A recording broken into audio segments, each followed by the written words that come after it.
कौन ऐसा गंदगी है जिसको कि मनुष्य चाहे या उसको ना अपने सीने से दूर कर दे। जब पत्नी को दूर कर सकता है, माता पिता को दूर कर सकता है, भाई को दूर कर सकता है, बहन को दूर कर सकता है, रिश्ता को दूर कर सकता है, तो क्या अपनी आचरण और अपनी अमल को दूर नहीं कर सकता? इसमें कोई झाड़ फूक और डॉक्टर की जरूरत नहीं है और संतों की जरूरत नहीं है, ये अपनी मन की बात है। ऐसा बनता है जो उसके सामने में 56 भोग रख दो भी अच्छा नहीं लगे। जब मैं दारू भी पीता हूँ, मांस भी खाता हूँ, अय्यासी भी करता हूँ और मैं भगवान को भी पा लिया। ऐसा कोई वीर है तो मुझे प्रत्यक्ष का प्रमाण दिखाए। नहीं। अगर नहीं है तो इसको झूठ माने और जो सत्य है उसे मान करके अपना जीवन जीने का प्रयास करे। मांसाहारी भोजन नहीं करेगा, शराब नहीं पिएगा, पराई पत्नी के साथ भोग नहीं करेगा, तो उसे अवश्य भक्ति प्राप्त होगी। देखिए प्रभु जी कितनी प्यार से सबको खिला रहे हैं, सबको बिठा के खिलाते हैं। आप सभी को जय सिया राम। और अभी हम बिहार जंगल में हैं और पीछे माँ मंदाकिनी की कलकल धाराएं बह रही है और आवाज़ आप सुन रहे होंगे माँ गंगा की, क्योंकि माँ गंगा का अभी जो प्रवाह है वो बहुत तेज़ में है। और ये माँ गंगा है, सामने आप माँ गंगा को देख रही होंगी।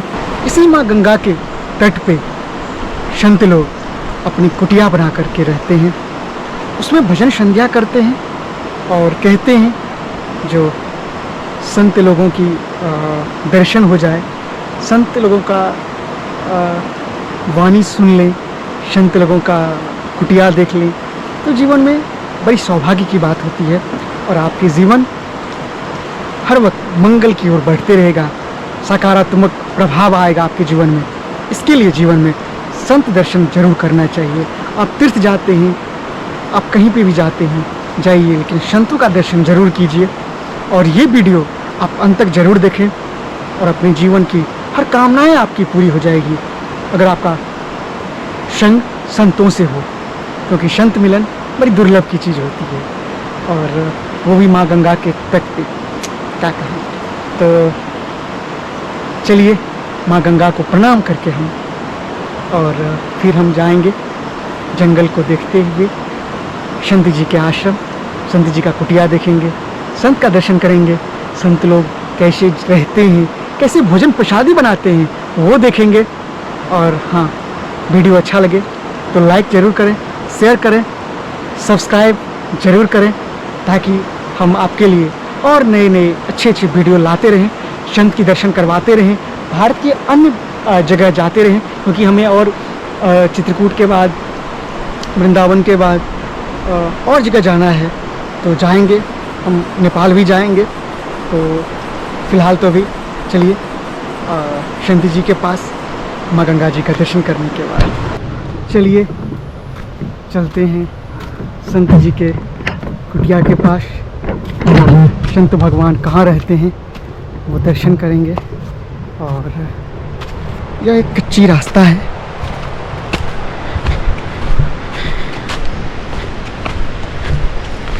चलिए हम जाएंगे अंदर।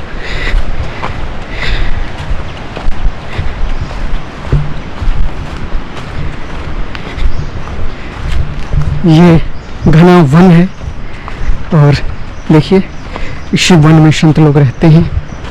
चारों तरफ आपको वन ही वन मिलेंगे, कहीं कुछ नहीं मिलेंगे आपको। वो पीछे रास्ते से हम आए थे, अब हम जाएंगे ये सीधे रास्ते और ठीक माँ गंगा के किनारे संत भगवान की एक छोटी सी कुटिया है, आप इस सामने देख रहे होंगे। इसी कुटिया में हम जाएंगे प्रभु जी से मिलने, संत भगवान से मिलने। और क्या निराला कुटिया है प्रभु जी का, क्या दिव्य स्थान है, शांत निर्मल, उनको बहुत सुकून मिलता है। और ये छोटी सी प्रभु जी पन्नी लगाए हुए चारों तरफ, आप ये देख सकते हैं चारों तरफ पन्नी लगा हुआ है और इसी में संत भगवान रहते हैं। देखिए किस तरह से पानी लगा हुआ है। ये फूलों का झाड़ है और इसमें प्रभु जी रहते हैं। ये प्रभु जी का कुटिया है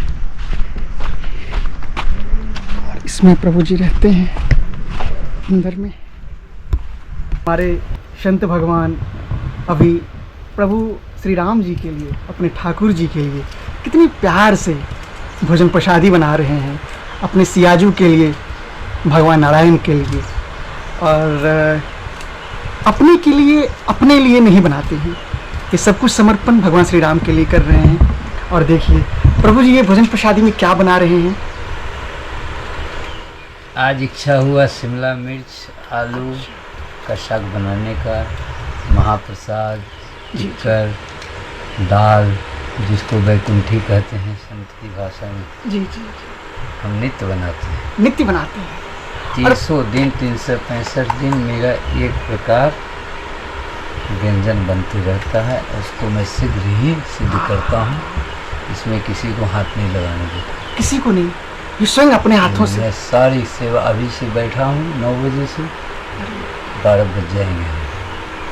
अच्छा प्रभु जी सुबह से कैसी दिनचर्या रहती है। बहुत सुंदर, क्या इतनी सब? सुंदर हाँ हाँ। कि जग में कोई अगर नोट के गड्डी पर भी सोया हो हाँ। तो उसको ये सुख प्राप्त नहीं होगा जो सुख हमें 3 बजे के बाद से लेके और 10 बजे रात तक यहाँ प्राप्त होता है।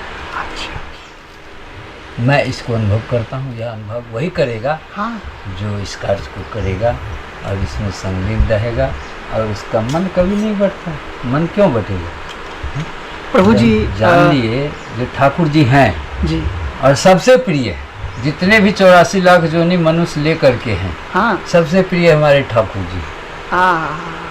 तो मैं उन्हीं की सेवा क्यों न करूं? ये बुद्धि भी देने वाले हमको ठाकुर जी हैं। हम लोग दूसरा कोई नहीं है। तो न प्रभु- माता ने दिया, न पिता ने दिया, न भाई ने दिया, न गांव ने दिया, न समाज ने दिया। ये सब कोई कभी ऐसी लक्ष्य और ऐसी लक्षण के प्रति गया ही नहीं और करता ही नहीं है, तो हमें क्या देगा? लेकिन हमारा कुछ पूर्व जन्म का पुण्य था 2-3 जन्म से, जो कि आज हमें वो चीज़ प्राप्त हुआ जो चीज़ मैं कभी अपने जन्मभूमि पर रह कर के सोच भी नहीं सकती थी। सपना में भी नहीं सोच सकते थे जी मैं चित्रकूट जाऊंगा, सियावर रामचंद्र बगिया लगाऊंगा ठाकुर जी के लिए, मैंने बगिया देखा प्रभु जी। मंदिर बनाऊंगा, ठाकुर जी की सेवा करूंगा, संत भगवान को आए गए हुए की सेवा करूंगा। संत भगवान अभी आलू का अमनिया कर रहे हैं। और प्रभु जी मोह माया क्या है? हाँ? मोह माया क्या है? मोह और माया, जी जी मोह कहो या माया कहो, दोनों एक ही चीज़ है। जी जी। दोनों का आंसर एक ही है, मोह और माया का। जैसे किसी वस्तु से तुम्हें मोह हो गया, माया हो गई, जैसे अपनों से हो गया, हाँ माता पिता से हो गया, भाई बहन से हो गया, समाज परिवार से हो गया, या रिश्तेदार से, एनीबॉडी किसी से भी हो गया, उसी को मोह माया कहते हैं। जो अपनों से मोह माया में जुड़ करके और ये अपना सारा जीवन की दिनचर्या जी करके चला जाता है। प्रभु जी, मोह माया के बाद उसे कुछ नहीं मिलता, प्रभु जी लेकिन अपनों से मोह माया करके कुछ हासिल नहीं होता है। नहीं होता। लेकिन हम ठाकुर जी से मोह माया करें तो ठाकुर जी से मोह माया जो एक बार कर लेता है किसी भी जन्म में, किसी भी जन्म में, अभी तो कितने जन्म लेंगे मनुष्य, जो जैसा कर्म करेंगे, इनसे जो एक बार जुड़ जाता है तो कभी जिंदगी में इनसे दूर नहीं होता।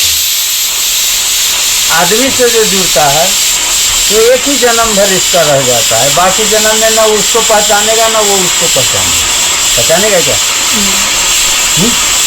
तो पिछले जन्म में हम क्या थे, तुम क्या था, बता सकता है कोई? नहीं बता सकता है। ये भी बात संत ही बता सकते हैं, लेकिन वैसा पात्र भी हो जानने वाला, सबको नहीं बताया जाता है। सबसे क्या फर्क पड़ता है? कोई फर्क नहीं पड़ता है।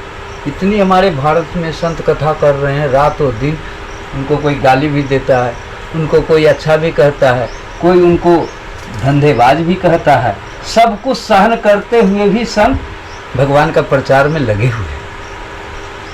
चाहे वो भेष बना के लगे रहें या चाहे बिना भेष का लगे रहें, लेकिन राम जी की चर्चा जितना अभी हमारे कलयुग में हो रही है, इतना इससे पहले न हुआ था और न इससे आगे होगा। हाँ, कलयुग का ये तो अच्छा चीज है, बड़प्पन है।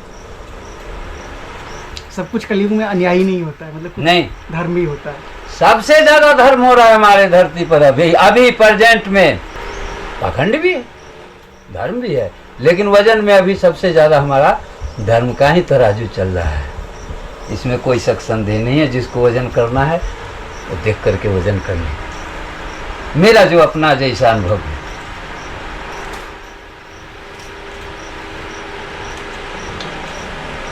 धर्म को कोई न झुका सका है, न हटा सका है, न कोई गिरा सका है।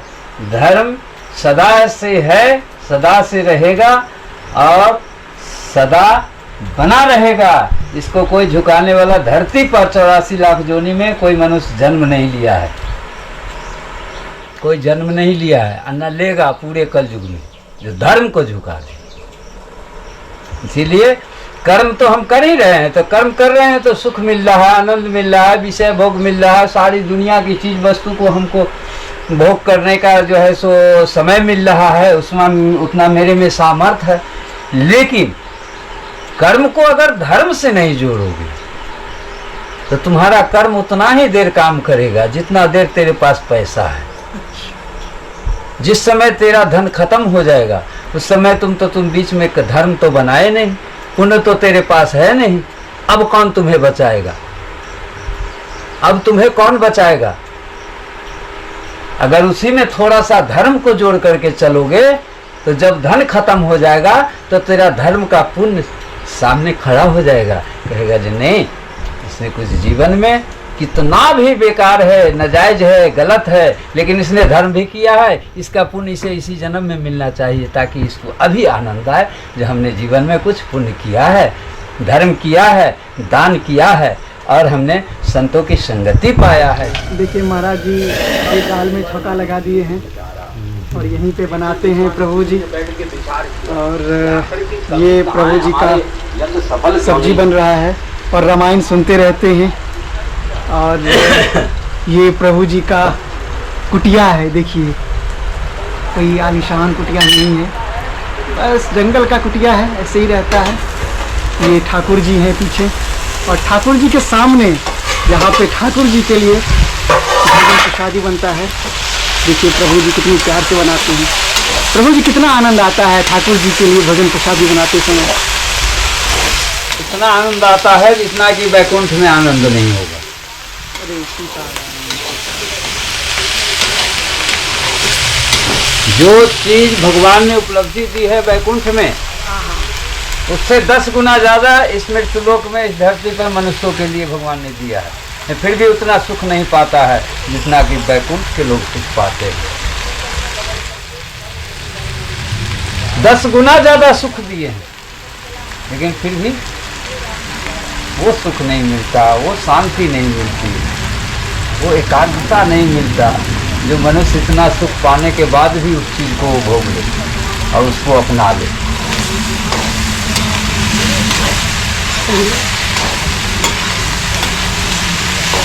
प्रभु जी दोनों टाइम भोग लगाते हैं ठाकुर जी को? बिल्कुल, दोनों टाइम भोग लगाते हैं। शाम टाइम में ठाकुर जी को दूध का भोग लगाते हैं, अच्छा, रात में, और दोपहर में ठाकुर जी को राजभोग लगाते हैं।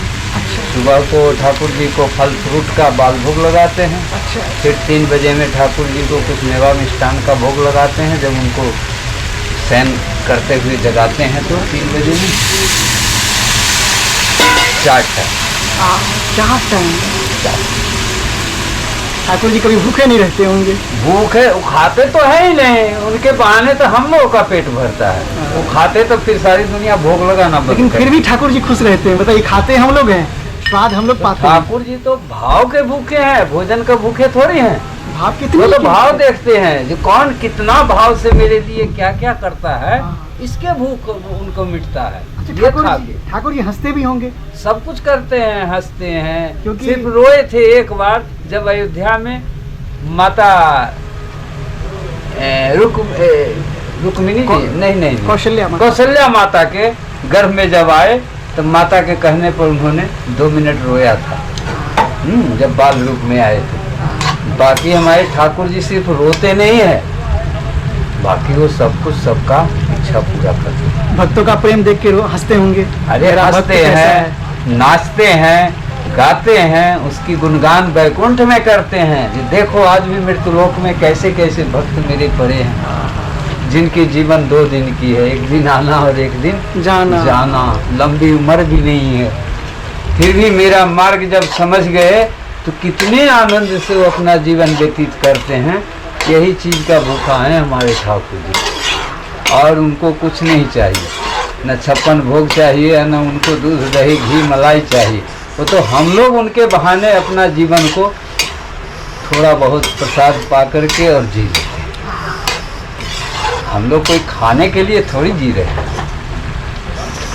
नहीं, जीने के लिए खाते हैं। जीने के लिए थोड़ा बहुत कुछ न कुछ खाते रहेंगे तभी तो कुछ दिन जी। नहीं खाएंगे तो अन्न ही आदमी का प्राण है। सही बात। अन्न ना खाए तो आदमी क्या जिंदा रहेगा? नहीं जिंदा रहेगा। रही बात, हर तरह के हमारे संत साधना करते हैं, सब अन्न खा के ही नहीं करते हैं। नहीं। जिसको जैसी साधना ठाकुर जी ने दिया है अपने कर्मों के अनुसार, वैसे साधना करके संत जंगल में, पर्वतों में, गुफा में माने अपना समय दिनचर्या बिताते हैं और उसी को सबसे बड़ा सुख मानते हैं। और संत कभी रोते नहीं। किसके लिए रो? जिसके लिए रोना चाहता हूं वो तो कभी रोता नहीं, तो मैं क्यों रो? बोलो, सही बात। किसके लिए रो? किस चीज के लिए रो? न ममता है, न माया है। क्रोध है तो अनुचित पर है, उचित पर नहीं। क्रोध तो है, क्रोध से कोई वंचित नहीं है, लेकिन उचित, लेकिन अनुचित नहीं। गृहस्थ जीवन में पूरा विपरीत है इसका। मोह माया, घर संसार से क्रोध, बार बार गृहस्थी का कोई भी आचरण संतों से तुलना नहीं किया जा सकता। अच्छा। जो आचरण और जो उनका दिनचर्या है, जो उनका खाने पीने, रहने, सोने, बैठने, सोने, उठने, जागने, क्रिया, कर्म, सेवा, सब चीज को करते हुए उनको इतनी टेंडेंसी रहती है बनी हुई, जबकि है उनके पास कुछ नहीं। सही से झांक के देखो तो कुछ नहीं है उनके पास, लेकिन सब कुछ है उसके पास। जो जो इच्छा करता है ठाकुर जी उसकी व्यवस्था भक्तों के द्वारा भेजते रहते हैं और उससे उसका काम चलता है। देखिए प्रभु जी अभी मसाला डाल दिए सब्जी में और हरि का गुण गा रहे हैं।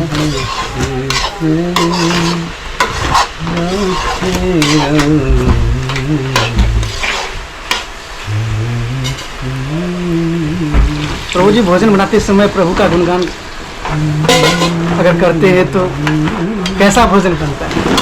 ऐसा बनता है जो उसके सामने में 56 भोग रख दो भी अच्छा नहीं लगेगा, अमृत रख दो भी अच्छा नहीं लगेगा। इतनी अच्छी भगवान की भोजन बनता है। भोजन बनाने के समय भजन सुनना, करना और उस कार्य को करते रहना, तो फिर इसमें स्वाद ही स्वाद है। खा नहीं पाते। आज तक हमारे कुटिया में जितने भक्त संत प्रसाद पाए प्रभु की कृपा से, हाँ। तो सब उंगली ही चाटते हैं। वो महाराज जी देखिए, महाराज जी का ये सब्जी है, कितना अच्छा लगता है देखने में, और स्वयं अपने हाथ से संत भगवान बनाते हैं। जाना तो पड़ेगा ना भाई, जाना पड़ेगा। समय जब पूरा होगा तो जाना पड़ेगा। मैं चाहता हूँ जो जल्दी जल्दी कितना अच्छा अच्छा काम इस धरती पर कर दें, जो कुछ दिन यहाँ पे संत रहें और भोजन भजन करें और इस जगह की जागृति बढ़ती रहे। टाटी घाट की, संतों की और चित्रकूट की, कामता नाथ जी की, जब उनका गुणगान होगा तभी तो भगवान खुश होंगे। हैं? सिर्फ अपना खा लेने से, अपना सो लेने से थोड़ी ना भगवान खुश हो जाएंगे। भगवान को खुश करने के लिए कुछ भगवान का कार्य करना पड़ता है। गृहस्थी में है तो क्या हुआ? गृहस्थी में है तो क्या हुआ? सबसे ऊंच स्थिति है गृहस्थियों का, तो सारा सुख भगवान दिए हुए हैं। फिर भी ये भी सत्य है, जब तक प्रभु की कृपा नहीं होगी तब तक गृहस्थी में रहते हुए भी उसे भक्ति नहीं है, और उनकी कृपा हो जाएगी। एक नहीं, अभी जितनी संख्या है हमारे भारत में, कम से कम लाखों आदमी के अंदर तो ठाकुर जी प्रवेश करके उससे भक्ति करवा रहे हैं और अपनी नाम की जाप करवा रहे हैं। चाहे उसे लोग गाली दे, चाहे उसे आशीर्वाद दे, और चाहे उसे प्रणाम करे, उससे उसको मतलब नहीं है, उसको तो राम काज करने से मतलब है। जी। अभी संत भगवान भोजन प्रसादी बना रहे हैं, टिक्कर बनाएंगे अब, तो सोचे पहले प्रभु जी का बगीचा देख ले, जो प्रभु जी अपने हाथों से बगीचा बनाए हैं। देखिए, ये नींबू का वृक्ष है, नींबू का झाड़ है, और जिसमें नींबू हुआ भी है। देखिए छोटी छोटी नींबू यहाँ पे, एक ये, एक वो, और बहुत सारे नींबू हैं, ऊपर में भी हैं, यहाँ पे भी हैं, और ये एक नहीं कितने झाड़ हैं नींबू के, ये सब। यहाँ पे भी ये वृक्ष है, आगे ये बगीचा है, ये बगीचा जंगल है, जंगल में बगीचा बनाए हैं। एक और नींबू का झाड़ है, देखिए, आहा क्या मनोरम है। देखिए कितना नींबू है, सब नींबू फरा हुआ है, इसमें भी नींबू है, देखिए ये सब नींबू है। इसमें संत भगवान का बगीचा है, इसमें भी है सब कुछ, और बहुत अच्छा बगीचा है, संत भगवान खुद अपने हाथों से बनाए हैं। ये आम का झाड़ है, और धूप बहुत तेज है। चलिए अब चलते हैं, संत भगवान टिक्कर बना रहे हैं, उनका दर्शन करेंगे, फिर सत्संग सुनेंगे। हमारे संत भगवान अभी टिक्कर बनाना प्रारंभ कर दिए, और इस जंगल की कुटिया में महाप्रसाद बनाए, दाल बनाए, साग बनाए, अब टिक्कर बना रहे हैं। और कहते हैं जो इंसान एक छोटी सी रसोई नहीं बना सकता है खुद के लिए, और हमारे संत भगवान इस उम्र में भी अकेले इतने बड़े काम करते हैं। और देखिए चेहरे पे हंसी, क्या कहें। प्रभु जी गृहस्थ जीवन में सुखी समृद्धि कैसी आएगी, मानव जीवन का कर्म आप देख ही रहे हैं, कैसे आएगी सुख, समृद्धि, खुशी। क्योंकि गृहस्थ जीवन में मनुष्य को तभी खुशी आएगी जिस घर में जन्म लिया है, सबसे पहले ज्ञान होने के बाद माता पिता की सेवा करो। और झूठ भटक रहे हो सारी दुनिया में, कहीं कुछ नहीं है, तुम्हारे बस की बात नहीं है, संत को पहचान लेना। यही तो भगवान ने बहुत बड़ी लीला आडंबर दिखाया है। चाहे वो अच्छा हो, चाहे खराब हो, चाहे पाखंडी हो, उससे तुमको क्या लेना देना है। जैसा वो करेगा वैसा वो भरेगा। तुम क्या सोच रहे हो? तुम अपनी जीवन को अगर अच्छे मार्ग, सद्बुद्धि, विचार और भक्ति पाना चाहते हो तो सबसे पहले माता पिता की सेवा उसके जीवन भर करो। इस बीच में कोई सेवा नहीं तेरा, कोई काम नहीं तेरा। केवल माता पिता की सेवा से भगवत प्राप्ति हो जाएगी? एकदम, इसमें 100% में 100%। ये मैं नहीं कह रहा हूं, स्वयं भगवान कहें, स्वयं ठाकुर जी कहें।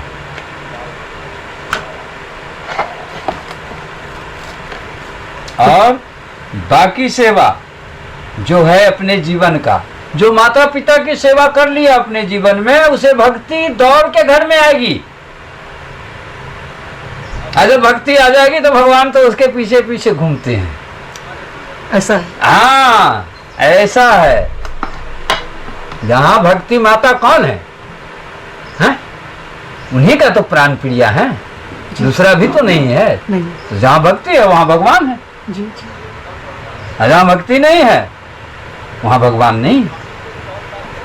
तो तुम बाहर जाके भगवान को खोजते हो, बाहर भगवान कहीं नहीं है। भगवान तो ऐसे ऐसे जगह बैठते हैं जिनको कोई पहचान ही नहीं पाता है।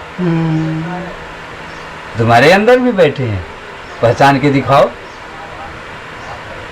बनाओगे तुम खान पान से राक्षसी वृत्ति और कहोगे जो भगवान चाहिए, तो भगवान कोई बाजार का खिलौना नहीं, बैलून नहीं है जो जाके खरीद लोगे।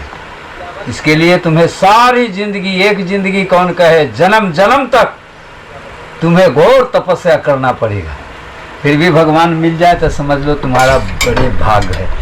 इससे अच्छा जन्म जन्म जो तुम तपस्या करोगे, उससे सुंदर है जिस घर में जन्म लो, उसी घर में माता पिता की सेवा करके अपने जीवन में क्या है। बेटा तैयार हो जाता है, जब वो जवान होता है तब तक माता पिता बूढ़ा हो जाते हैं। 2-4 साल और कर दो सेवा, उनकी बढ़िया से पूरी सेवा अगर हो गई तो तुम्हें न भक्ति खोजना पड़ेगा न भगवान को खोजना पड़ेगा, तुम्हारे साथ साथ वो चलेंगे। और ये जो मेरा अपना अनुभव है। और जो माता पिता को सताते हैं, माता पिता को रुलाते हैं, उनका क्या होगा प्रभु जी? उनका राक्षसी वृत्ति है,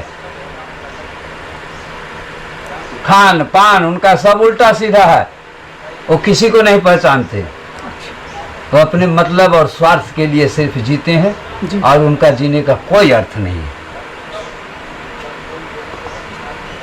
और कितना भी अच्छा कर्म कर ले कोई फर्क नहीं पड़ता है। कोई फर्क नहीं पड़ेगा, एक पैसे फर्क नहीं पड़ेगा। ऐसा कोई वीर है तो हमारे पूरे भारत में बता दे जो मैं ये करता हूँ वो करता हूँ, और भगवान को भी पा लिया। ऐसा कोई इतिहास है पन्नों में लिखा हुआ तो हमें दर्शाए वीडियो पर, मेरे नंबर पर, जहाँ मैं हूँ ऐसा, जब मैं दारू भी पीता हूँ, मांस भी खाता हूँ, अय्यासी भी करता हूँ, मैं भगवान को भी पा लिया। ऐसा कोई वीर है तो मुझे प्रत्यक्ष का प्रमाण दिखाए। नहीं। अगर नहीं है तो इसको झूठ माने, और जो सत्य है उसे मान करके अपना जीवन जीने का प्रयास करे, उसे घर में ही भगवान मिलेंगे। क्योंकि भगवान पहला भगवान को तो पहचानता नहीं है, दूसरा भगवान को खोजने चला। आप विठल भगवान के बारे में बात कर रहे हैं। विठल भगवान की बात तो सारी दुनिया जानती है, पूरा सृष्टि जानती है। जो नामदेव जी वहाँ पूजा करते थे और सिर्फ माता पिता की सेवा करते थे और इसके अलावा वो कुछ नहीं करते थे। जब भगवान दर्शन करने गए, उनकी जब पुण्य पूरी हुई तो भगवान को ईंटा फेंक करके दे दिए, नामदेव जी इसी पर खड़ा रहिए तब तक, अभी मैं माता पिता की सेवा से फुर्सत में नहीं हूँ, जब फुर्सत में होऊंगा तब आपकी सेवा करूँगा। भगवान ने ईंटा पर खड़ा हो गया, कहा कैसा भक्त, मैं इसके घर में आया हूँ, ये मुझे ईंटा फेंक के दे रहा है, तो मुझे समझ नहीं रहा है क्या। लेकिन भगवान तो भगवान होते हैं, सोचे नहीं, समझ तो सब रहा है, लेकिन सेवा इसकी ऐसी भाव का है कि उसे छोड़ नहीं सकता जब तक पूरा ना हो जाए। फिर आएगा तो मुझे भगवान की तरह सेवा करेगा। तो फिर जब सेवा से फुर्सत हुए तब फिर भगवान के सीधा दंडवत साष्टांग किया और फिर उनको सम्मान किया। और ठाकुर जी एक शरीर वहाँ पे विठल भगवान के नाम से काली मूर्ति में बन के बैठ गए। और तब से नामदेव जी का भी शरीर छूटा, तो नामदेव जी की पूजा हो रही है, हमारे ठाकुर जी की पूजा हो रही है। हम तो ये देख रहे हैं जब महाराष्ट्र में जितने माता पिता की सेवा करके लोग महान बनने जा रहे हैं, उतने हमारे पूरे भारत के किसी राज्य में वैसा मूर्ति नहीं। माता पिता बड़े को बहुत सम्मान करते हैं, लेकिन वो लोग निर्धन होते हैं, समुद्र के किनारे, उन लोगों की मांसाहारी भोजन है जी। इसीलिए सारा महाराष्ट्र मिला के भी दोबारा नामदेव जी अभी तक नहीं हुआ है 6000 वर्ष में। ये कोई भगवान को अपने घर में बुला ले। ये बात आपने सही है। अच्छा प्रभु जी, जो मांस खाता है और प्रभु की भी भक्ति करता है, वो अनर्थ करता है, वो अपने जीवन को नरक की तरफ ले जा रहा है। लेकिन प्रभु की भी भक्ति करती है। उससे करने से क्या होगा, वो तो दिखावा है, वो दिखावा है। हाँ, वो दिखावा है। प्रभु प्रसन्न नहीं होंगे? कभी नहीं, कदापि नहीं।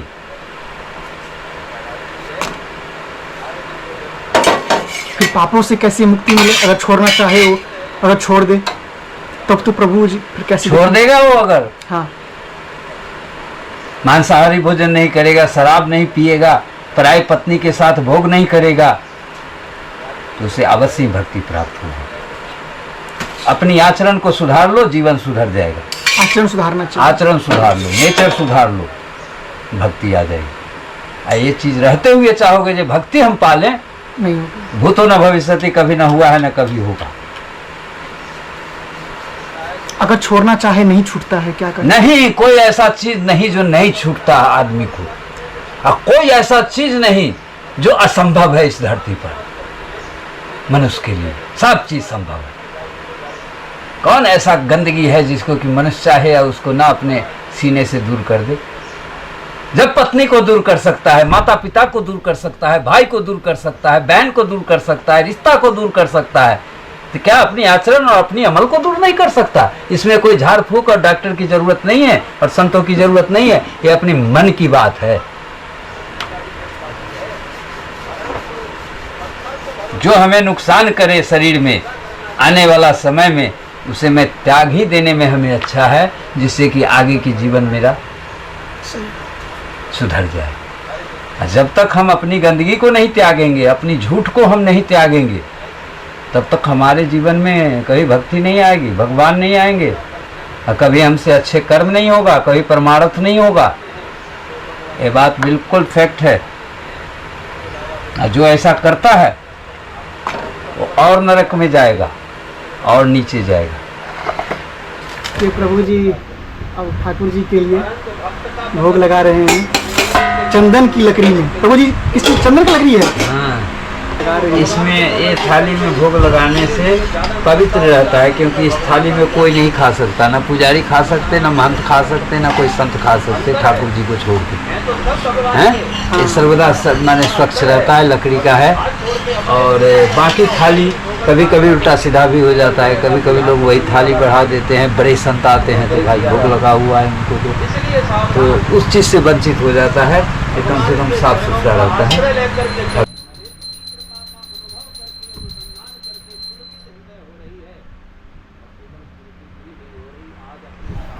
संत भगवान खुद से भोजन प्रसादी बनाएं और भोजन प्रसादी में महाप्रसाद, दाल, सब्जी, रोटी जिसे टिक्कर कहते हैं और खीर सब अपने हाथों से बनाए और कुटिया में आने वाले जितने भी भक्त संत सबको अपने हाथों से खिलाते हैं, क्योंकि संत सेवा, संतन की सेवा, नर सेवा, नारायण की सेवा। चलिए भक्तों, इस वीडियो को यहीं समाप्त करते हैं। मिलते हैं किसी अन्य वीडियो में। वीडियो अच्छा लगे तो लाइक, शेयर, सब्सक्राइब जरूर करें।